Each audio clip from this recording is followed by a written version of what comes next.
Believe it or not, there was a time in my life when I read the Huffington Post, and for actual news too, not just for a self-esteem booster.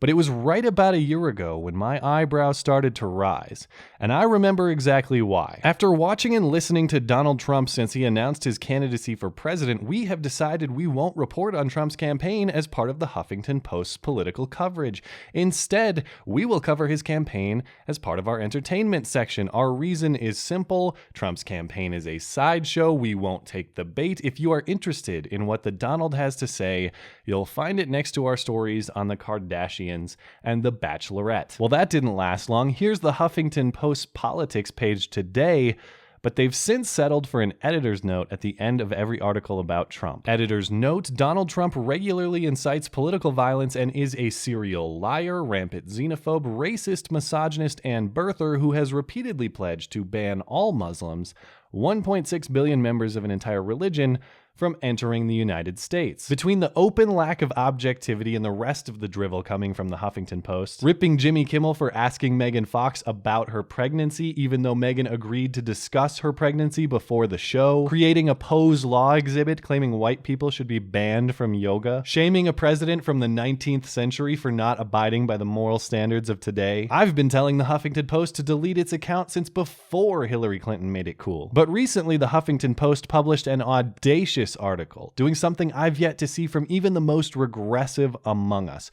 justify anti-Trump violence. Not just ignore it, not just offer a false equivalence and claim that Trump supporters are violent too, not pull a Hillary and say the violence is partly Trump's fault for inciting it. No. The Huffington Post and this author attempt to justify this year's wave of anti-Trump violence with a piece titled "A Violent Response to Trump is as Logical as Any." Or at least I think. I can never tell what's sincere on the Huffington Post anymore, so I reached out to the author for confirmation, but I have yet to hear back. Anyway, the author offers 3 criticisms of people who say violence against Trump supporters is unacceptable. 1, they misplace the blame for the violence. Spoiler alert: it's Trump's fault. 2, they misunderstand the desired outcome of the violence. And 3, they ignore the history of successful violence. Let's consider these points in sequence. Point 1, critics misplace the blame for the violence. The author writes, "These denunciations of violence from anti-Trump protesters rest on the misguided view that the divide Trump's exposed is a typical political disagreement between partisans and should be handled as such. There's no doubt he's expanded the Overton window to include rhetoric previously outside its bounds. Violence that takes place at Trump rallies in support or opposition is a reaction to the tone he's set, and the blame for it should land primarily on his shoulders." So let's think about this reasoning. Let's think about the premises we need to accept. First, we need to accept that the violent thugs rioting against Trump and his supporters are mere robots with no personal responsibility or personal agency. They are simply being programmed for violence. And second, who's programming them? Trump? We're supposed to accept the premise that Trump invites violence against his own supporters, that he wants his own supporters to be attacked? Beyond the absurd premises this argument requires, when else would this author accept the argument of tone justifies violent response? A woman was raped after going home with the wrong guy?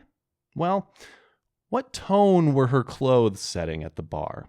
Because if the tone was slutty, the blame should land primarily on her shoulders. I guess victim blaming is cool as long as the victim has the wrong political opinion. Argument 2. Critics of the anti-Trump violence misunderstand the desired outcome of the violence. The author writes, "Assuming anti-Trump protests should be strictly focused on electoral politics and not these broader goals would be a detrimental oversight. Understanding European anti-fascist use of violent tactics to shut down large rallies from white supremacists can be illustrative here, because while Trump isn't leading full-bore white supremacist rallies, there is value in making it clear that even his fascism light has no place in civilized society, and whether his candidacy represents how fascism comes to the US or he's simply opened the door to it is immaterial.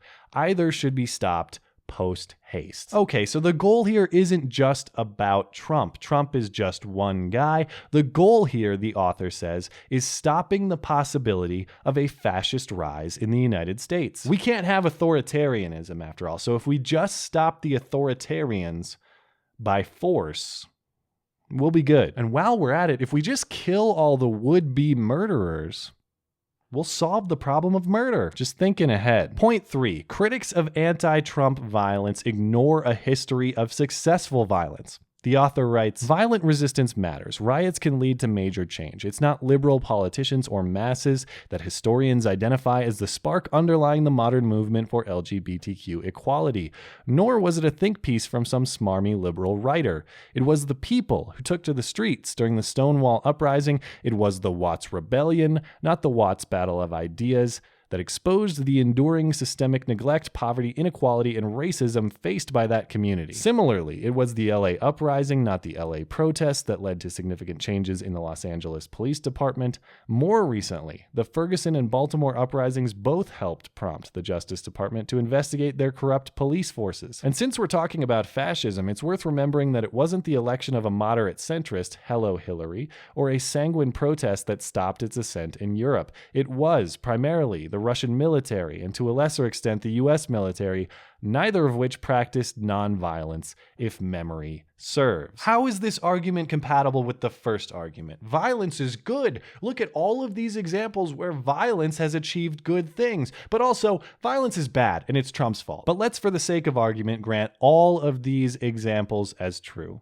which is certainly debatable. But let's say each of these is a valid example of violence leading to meaningful, positive reform. What is the common element in all of them? Unjust action. Gay people were legally second class. Black people were killed by the police. Jews were burned in ovens. Harmful action was taken against these people. What harmful action have Trump or his supporters taken against you, Mr. Huffington Post reporter? When have they denied you legal equality? When have they beaten you in the street? When have they rounded up your ethnic group for extermination? And if your response is about words, if it's about words Trump has said rather than actions that he's taken, think about the precedent you're setting. If mere stupid words justify violent response, your article here is sufficient to justify a second Holocaust. This entire piece is an argument that the risk of tolerating any shade